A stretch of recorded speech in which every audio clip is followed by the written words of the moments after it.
Okay. Perfect. So like I said, we're going to start off with the research and promotion program. I'm Grant Saum, the Mid-South RCM. And so the Cotton Board started back in 1966 whenever cotton producers banded together to combat the man-made fibers and continue to help, I guess, bring back the demand for the cotton industry. So they wanted to, like I say, combat against all the man-made fibers and make sure that they could continue to have the stakeholder or the hold on the market with the cotton industry. So with that, they split it up into two different organizations with the Cotton Board, where they collect the assessments, or we collect the assessments from the producers and the gins, and we also administer the program. So we kind of are the oversight when it comes to where the money goes and kind of how the assessments are spent.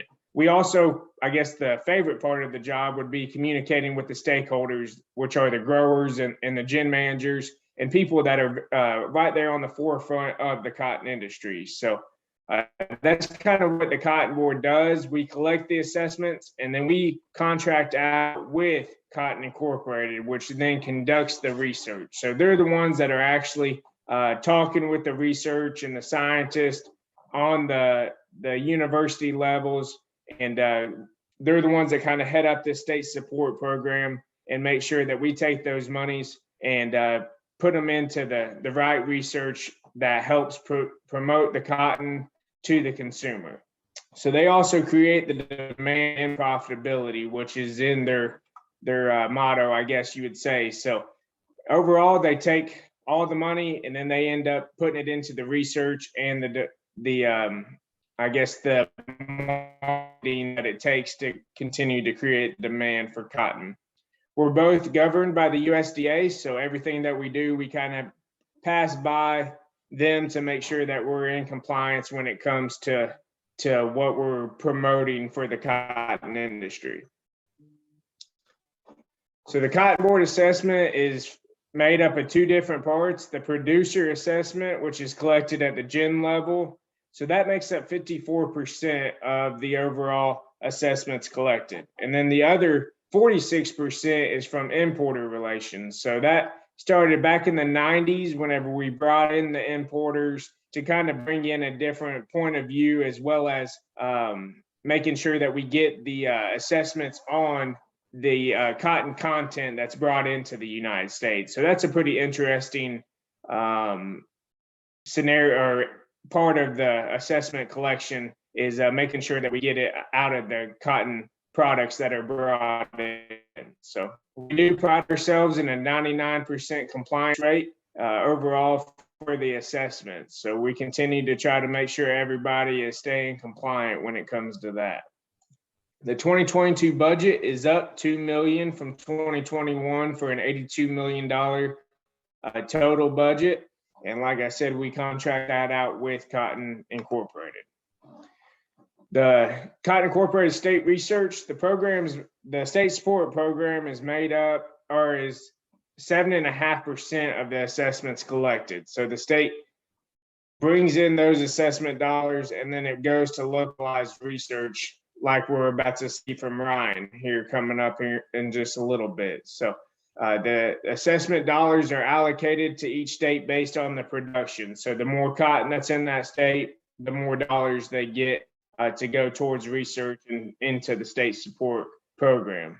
So the funding and what we decide to fund is determined by the committee in each state. That's made up of Cotton Board members, Cotton Incorporated members, as well as researchers and CPOs, which is certified producer organizations such as Staple and different different organizations like that. So the research and projects are managed by Cotton Incorporated Ag Research staff. And for the Mid-South, that'd be Ryan Kurtz, which is who we're going to hear from here in just a little bit. So I guess if you ever need to reach out to someone to know what's going on in your state support dollars, these would be people that are right there in your neck of the woods. If you find somebody kind of that you know, those would be your point of contact. If you ever have any questions as far as the Cotton Board or Cotton Incorporated, I'm always available, and feel free to reach out to me. So I guess I kept it short and sweet. There's my contact information. If you ever need anything, feel free to reach out to me, and be glad to answer any questions, get you out to Cotton Incorporated, or continue to be active within the state support program. So I guess with that, I am gonna stop sharing and pass it back over to Ryan if he's ready to take the wheel. Did that come up? Yep, we can see it. Yes, sir. Good deal. Thanks, Grant. So I'm going to go through the Mississippi, Arkansas, and Louisiana State Support Committee overview, as Grant said.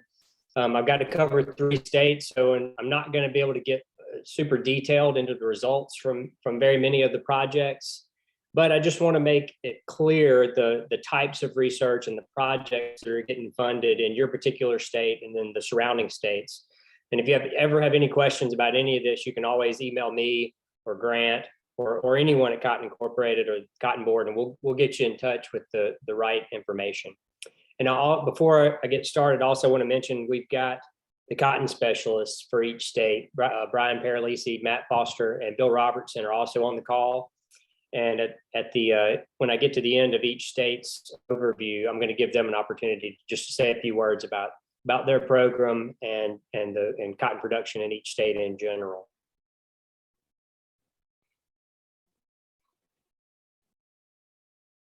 So Grant went through a pretty good summary of this about who's on the committee. Each state has their own bylaws, so it differs to some degree between the states. But in general, voting members on the committee are your state directors and alternates of Cotton Incorporated's board, as well as state members and alternates of the Cotton Board. But those board members can invite any other producers or generers, or really anyone that they feel that they would like to be a voting member of the committee can be invited to join. Then there's a number of advisory members who are able to attend the meetings and provide input on either the research or future directions for research. And that includes Cotton Incorporated staff, Cotton Board staff, producer representatives, industry representatives, state and federal research institutions, and your extension cotton specialists. So to go through a little bit about the selection and accountability process for projects, the committee members for each state set the priority areas for research and outreach, and then proposals are submitted by research and extension scientists to the committee. Each of the proposals are reviewed by Cotton Incorporated staff just to kind of evaluate it for scientific merit, as well as whether this work might be duplicating something that's being done elsewhere or has already been done. But at the end of the day, the state support committee members, the voting members, have complete discretion on what projects are funded. These projects are funded annually, contractually, but the committees recognize that there is need for multi-year projects. So while we can't forward contract multiple years in advance, there's a general understanding that if you're meeting your objectives and everything's on track with your project and it's providing useful information, that you'll get that you will definitely get multi-year funding for the project. So quarterly and annual reports are also required for each project, and they're reviewed by Cotton Incorporated staff. So these reports are helpful for us just keeping track of the information, but it's also important so that, like, if the reports are not submitted, we don't pay the invoices. So it's a critical step, and we're staying on top of it throughout the year, making sure that they're meeting their objectives. And each year there's an in-person presentation on project accomplishments that are made to the state support committees. And that's either, depending on the state, it's either annual or biannual meetings. So just to kind of, this is an overview of the Ag and Environmental Research Department and who's responsible for which states in terms of being the liaison to the state support committees. You've got Ed Barnes, our ag engineer, covers Virginia, North Carolina, and South Carolina. Dr. Don Jones has the rest of the Southeast with Alabama, Georgia, and Florida. I'm the entomologist for the program, and I cover the whole Mid-South. Tom Wiedegartner is handling our cottonseed research program and has New Mexico. And I should mention, Tom, we've had a new hire, Evie Jaconis, who will be taking over a good bit of what Tom has been doing, as well as several other things in the coming years. We've got Dr. Galen Morgan, who is covers agronomy and weed science. He's got Texas, Oklahoma, and Kansas. And then Cater Hake, who's the VP of the department, is covering Arizona and New Mexico. So if you've got any questions about state support going on in any of these states, really reach out to any of us, but these are the people that are responsible for the particular states. And before I get into the details of some of the research that we're working on, I just want to highlight the improvements over the last 35 years that the cotton industry in general has made. And this is not just through Cotton Incorporated's funded research. This is just in general, the progress we've made on reducing environmental impact.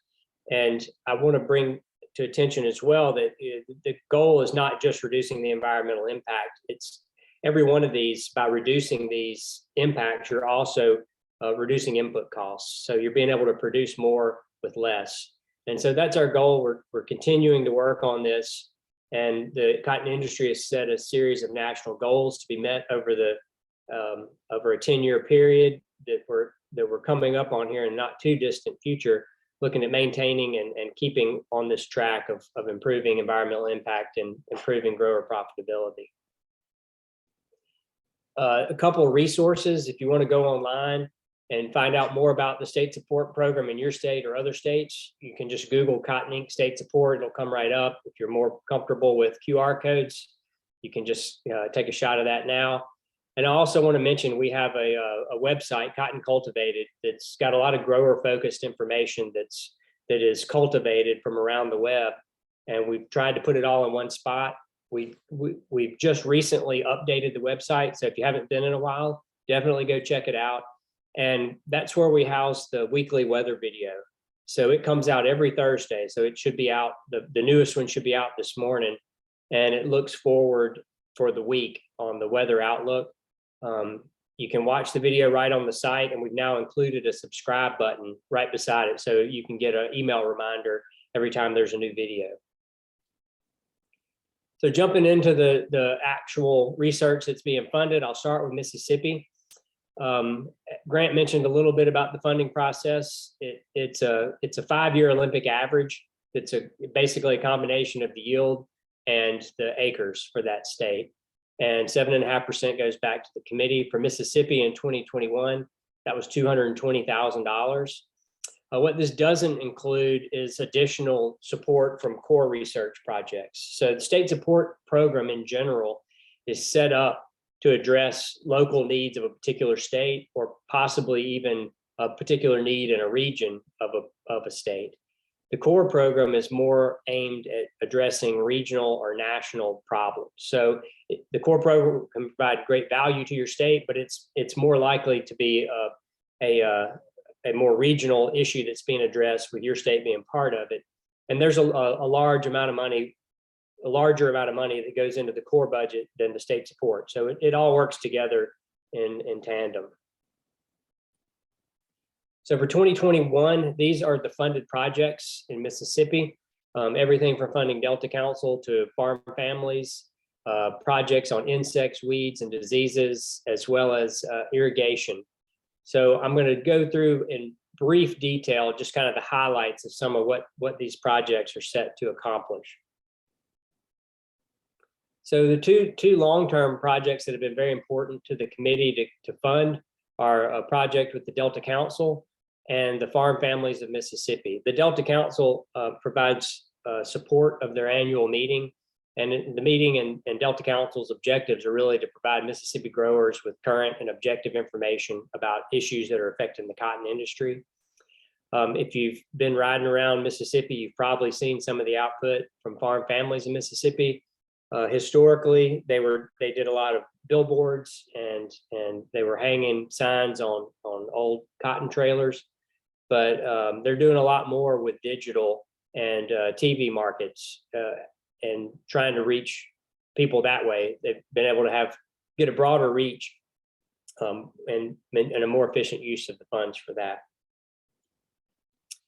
There's also a Delta Ag Weather Project. I don't need to explain the importance of weather information to a farm operation, but Mississippi State, and particularly at Stonewall Research Station, monitor and have a network of weather stations, and it's delivering data that helps in real time to help with your management decisions. If you're not familiar with this, you can Google Delta Ag Weather, or the web address for this is right at the bottom of this slide. There's an irrigation project with Dr. Golson. As I'm sure you're aware, water levels in the shallow well aquifer are continuing to drop in the Delta, and irrigation acreage is increasing. So they're really looking at, how can we optimize irrigation and using, as efficient make this application as efficient and uniform as they can, using computer hole selection and proper irrigation set design along with surge flow technology. So really what they're looking to do is use this program to determine the effectiveness of irrigation best management practices, and then provide learning opportunities for irrigation management tools. This project, the Centennial Rotation, if you've been on a tour at Stonewall, they've probably driven you by this. Several years ago, the committee agreed to provide $20,000 a year for 5 years to kind of set up an endowment, more or less, for this project, so that it could be continued in at least for the foreseeable future, if not perpetuity. But what it's doing is looking at long-term rotations involving cotton, corn, and soybeans in every iteration you can imagine. Cotton, corn, beans, and the whole shebang. But they're looking at using the most up-to-date technology available and examining the impacts of rotation on the whole farm enterprise while monitoring nutrients and nematodes, other pests, and then using a design that allows them to analyze the data and really drill down into what's having the impacts on the various aspects of rotation. There's two, for 2021, there were two weed control projects. Resistant weeds have been a problem for quite a while, and coming up with solutions, and it's critical for cotton production in the Mid-South and Mississippi in particular. The two projects here were primarily focusing around pigweed. We had one looking at with Dr. Barapor, looking at the residual activity of pre-emergence herbicides, and then another one really involving the major herbicide tolerance packages, and trying to figure out the best fit for each of those systems in managing glyphosate resistant Palmer amaranth. There was an entomology project with Angus Catchot. It was really looking at evaluating Bayer's new Thrive On cotton against thrips, and trying to determine whether or not a seed treatment is going to be required or would be helpful in that situation. And then also kind of looking at evaluating the feasibility of adult bollworm control. If you're going to have to make a spray for something else, and there's a ton of moths in the field, would you get value from making a selection of an insecticide that would have an impact on adults? The significance of all this is there was a limited release of Thrive On, but it should be going commercial soon. If not, I don't know. I don't think it will be a full commercial launch this year, but it should be coming soon. And just trying to work out whether or not you're going to need a neonic seed treatment, if it would help or not. And all of this is just around, we're having resistance to seed treatments, we're having bollworm resistance to BT, just trying to come up with the best ways to manage these pests. Angus sent in a really good final report for this project. It was extremely detailed, so I'm only going to hit just brief highlights, but this is just kind of showing the graphs on the right are non-Thrive On cotton, just regular non-BT cotton, and then various rates of the seed treatment going from 0% up to a full rate. And then he's also got the same with Thrive On, using AgLogic as a check for both, and seeing if you do apply a seed treatment, or not? Are you getting a benefit in terms of thrips control and limiting thrips damage? And so this shows that you can reduce the amount of damage on Thrive-On with the full rate of seed treatment, but even the untreated Thrive-On is below what you would consider a spray threshold for thrips. So right now I'd say they're on the fence about recommending whether to use a seed treatment or to not use a seed treatment on Thrive-On. And hopefully this year we'll get some more concrete answers for the full commercial launch. And with that, we've got Brian Paralisi, the cotton specialist. He is en route to a grower meeting, so we've got him on the phone, but he's in his truck. So we'll see if this comes through just fine.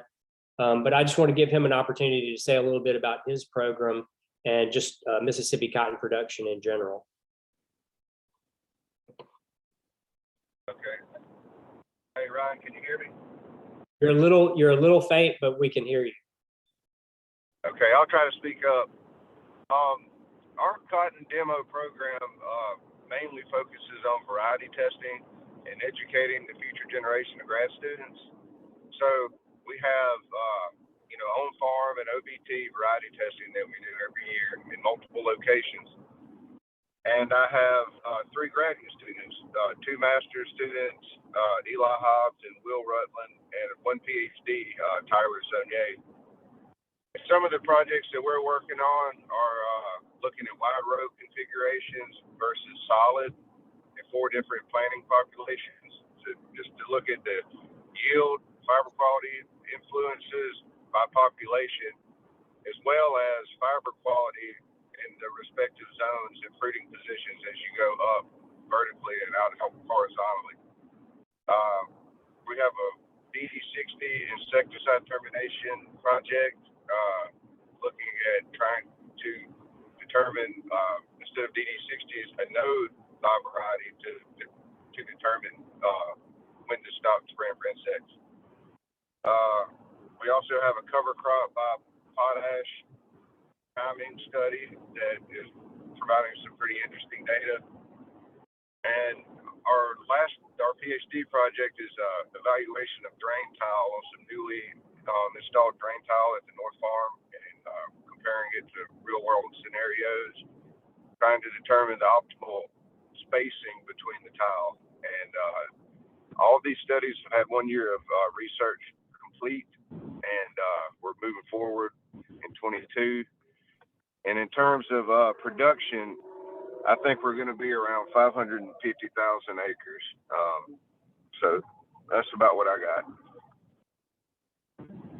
I appreciate it, Brian. So looking forward, very similar project list to 2021 for 2022. There was one project that rotated off, and then there was a third project with Dr. Barapur that was added on, looking at a salvage herbicide programs for weed management. So next year it'll look very similar, but one new project here with weed control. So moving on to Arkansas, the 2021 funding level for that state was $195,000. Again, that's only including the state support and not the core funding. As I mentioned in the who's on the list of committee members, Arkansas has actually invited several other growers that weren't listed on the slide. Steve Stevens is actually the chair of the committee. He's no longer on our board, but he's definitely a major contributor to that as the chair. And Marty White is also a member, and it's escaping me now. I apologize. The third member that's not on there. The 2021 Arkansas funded projects.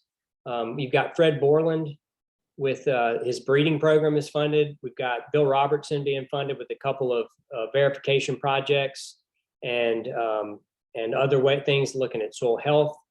We've got, again, similar to Mississippi, we've got projects related to weed control, disease and nematode control, and insects.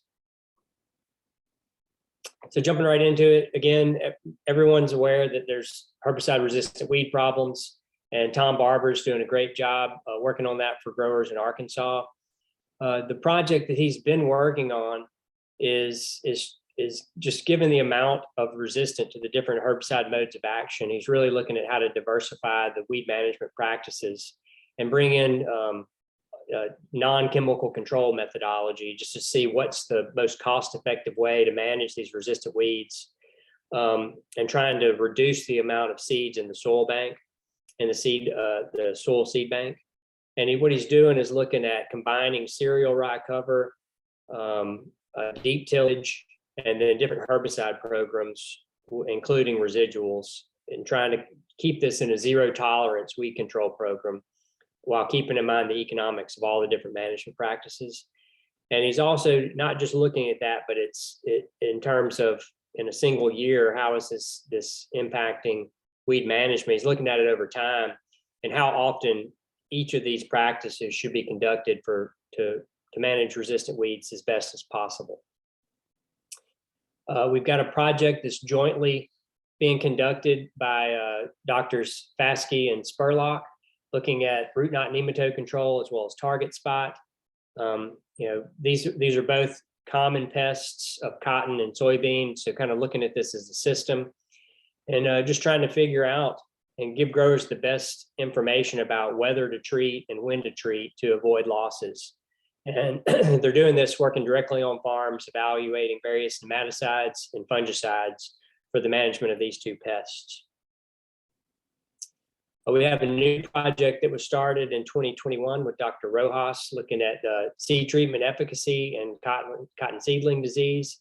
He's participating in the larger national cotton seed treatment trials that's been conducted for the last 25 years, just trying to determine, seed treatment efficacy and how it's impacting stand and pathogen presence in the soil.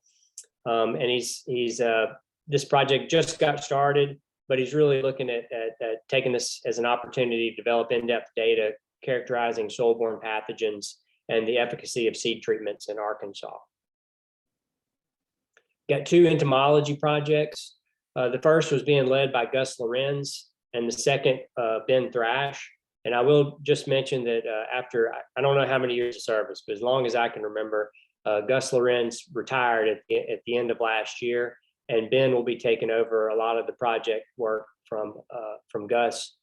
Ben's worked with Gus for a long time, and I think he's going to do a great job. So if you have a chance, hopefully we get out and attend a meeting if we get back to in-person meetings and get to meet Ben.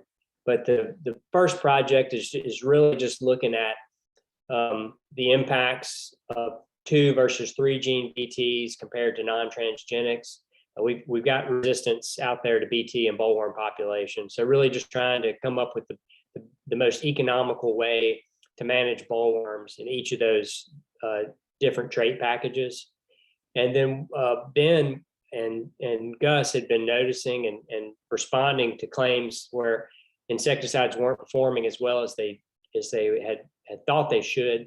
And so they're trying to determine, are these the effects of resistance, or is it a case to where the actual water quality water hardness have a negative impact on insecticide efficacy?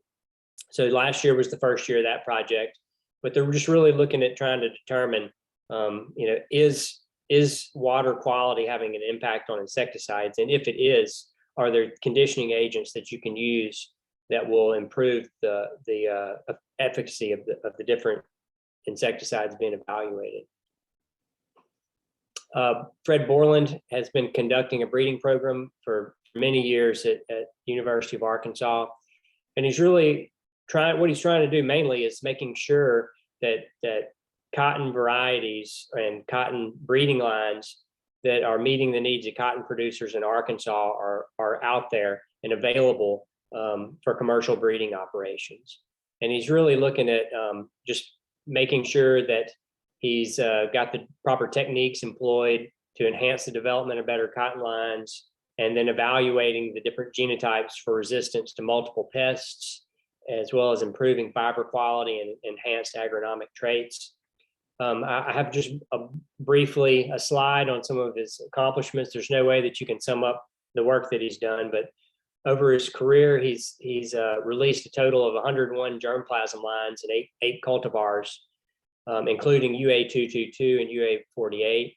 In 2021, he had registration manuscripts for 7 new lines, and 3 new lines were submitted for release.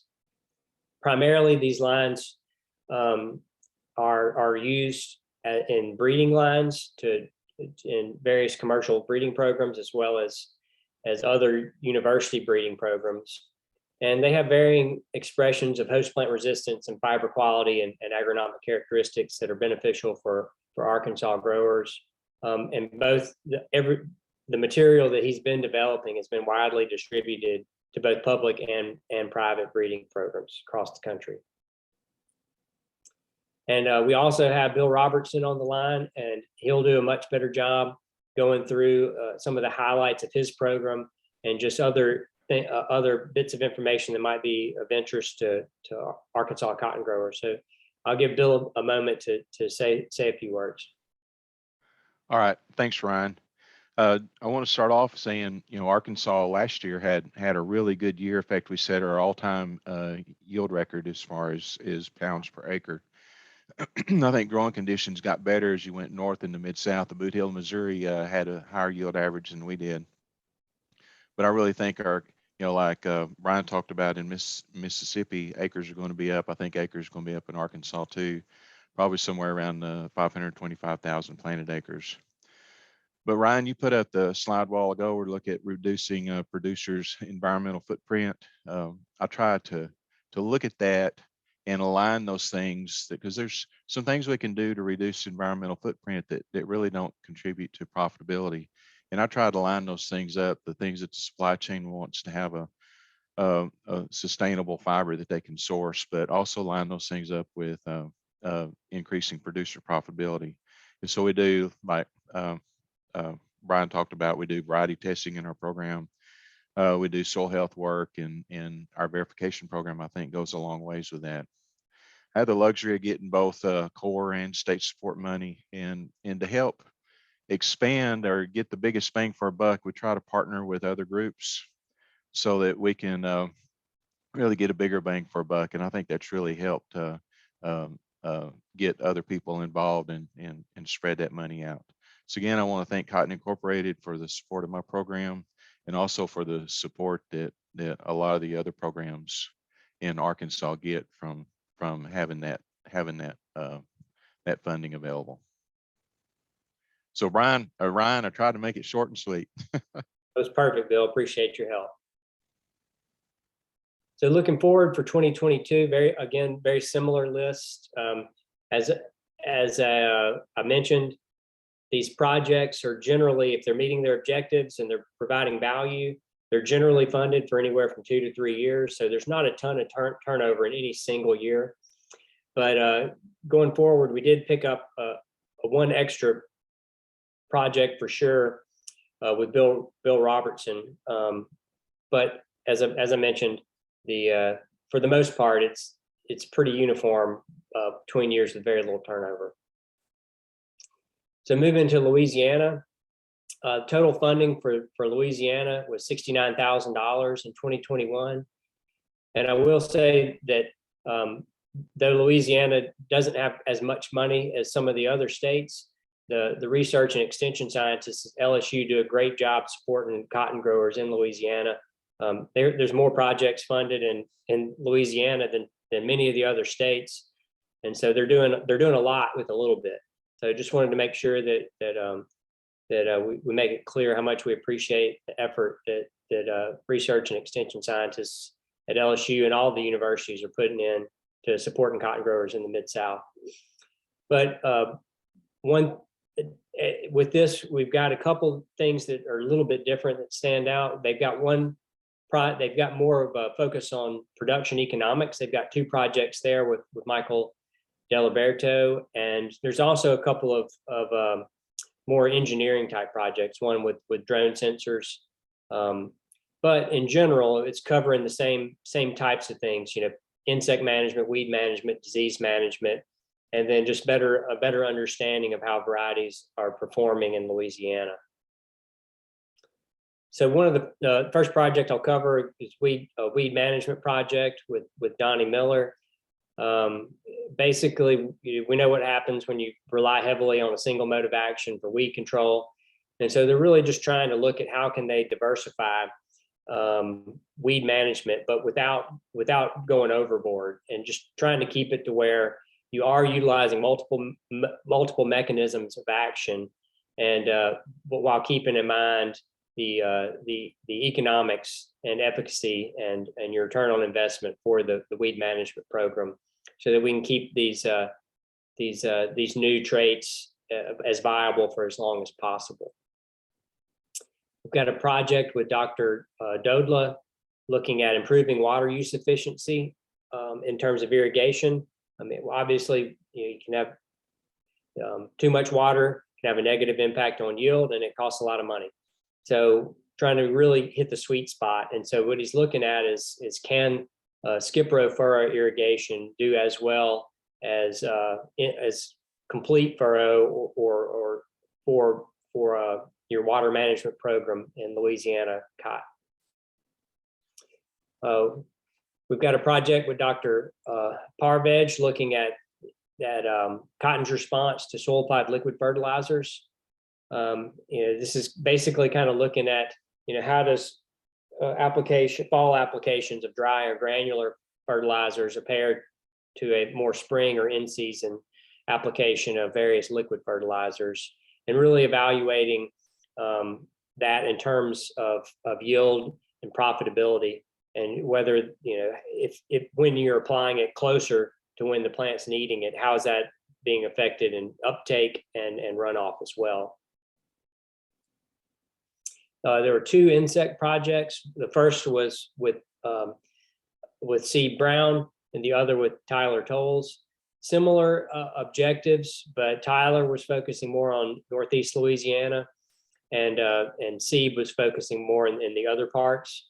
But really just trying to make sure that IPM practices are getting out there, and that the recommendations are validated.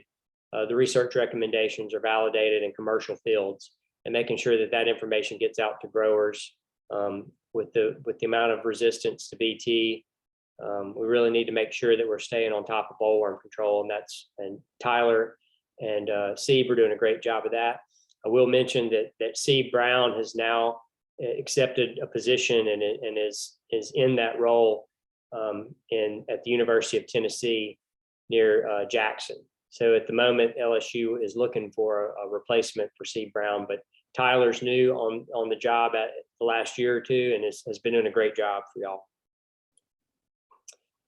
The two projects I mentioned with economics, one is an ongoing project that I'll show a little bit of the output for here in just a second. The other was an assessment of, what would it actually cost if we completely lose BT cotton.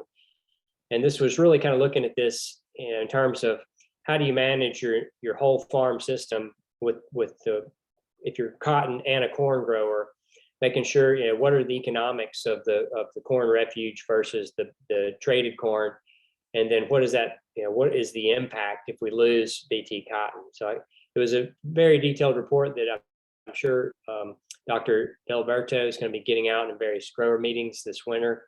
But the one thing that I think I want to highlight more than that is this the decision aid that they put out, trying to determine, what's your best play between corn versus cotton, or cotton versus beans, or corn versus beans. And this is just kind of a screenshot of the actual tool, so you can figure out by price and your expected yield what's your best play there.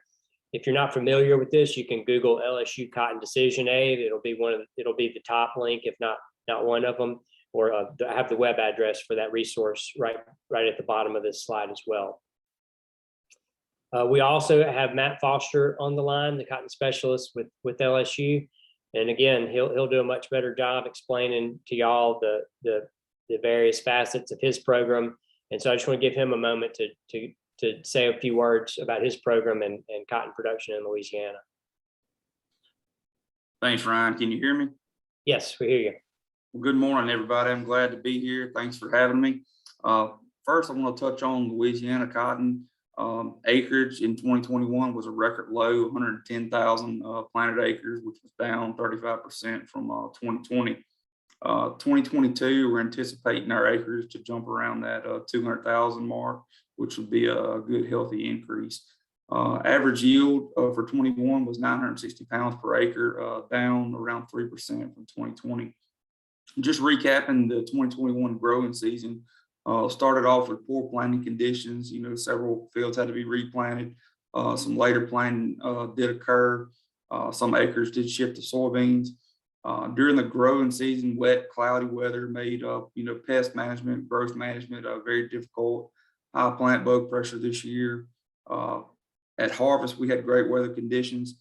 And this year, it seemed the later planted cotton, you know, we compared to the earlier planted, seemed to do a little better this year. Switching gears to my research, you know, as well as Brian and Bill, I'm responsible for the OVTs on the research stations, as well as the on-farm demonstrations. This year for the OVTs, we had 6 trials, 7 companies participated. We had 48 varieties. The on-farm, we had 7 trials, 10 varieties.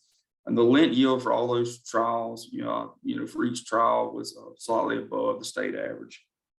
Some other research projects I looked at in 21, nematode management, working with our nematologists, looking at different varieties, seed treatments, in-furrow treatments, row spacing studies, looking at 60-inch row spacing versus 38. So this was done in St. Joe at the research station.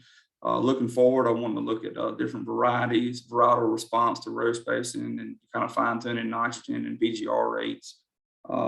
Yield monitor variability, we looked at yield monitor variability in our own farm demonstrations. And looking forward to 2022, still plan to do the OVT and on-farm demonstrations. I've got some PGR trials, just received the protocol for those. It's a new PGR the company's wanting to look at, and that's about all I can say about it. Doing a multi-state project with other extension cotton specialists looking at seed quality. And I'm also on a grant from Texas A&M looking at doing a certification training program for county agents. Several new agents are being hired throughout the state, and some have limited cotton experience. So I think it'd be a good program to implement. And with that, I'd like to thank, Cotton Incorporated for the support. I've been here a year, and I can't thank y'all enough for the support. Thanks, Ryan. Thanks, Matt. So looking forward, 2022 funded projects, again, very similar to last year. We picked up an extra one on managing insect pests, an additional project with Tyler Tolles.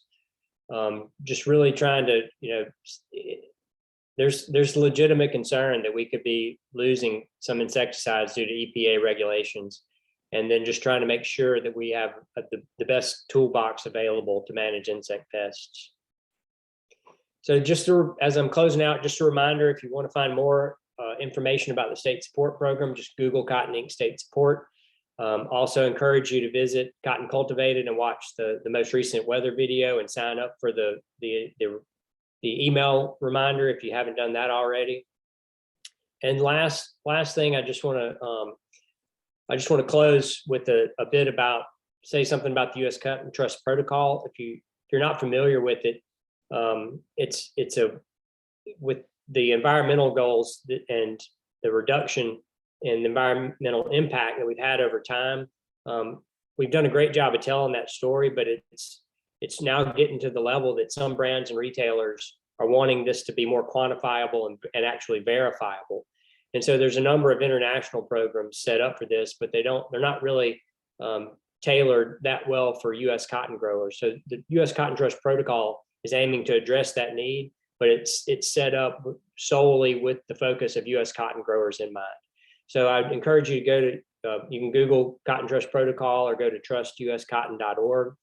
If you have any questions about it, contact your RCM or me or anybody at Cotton Incorporated or the National Cotton Council, and we'd be happy to get you as much information as you need on that. And with that, I will conclude. If there's any questions for me or any of the cotton specialists, I think we have a minute or two.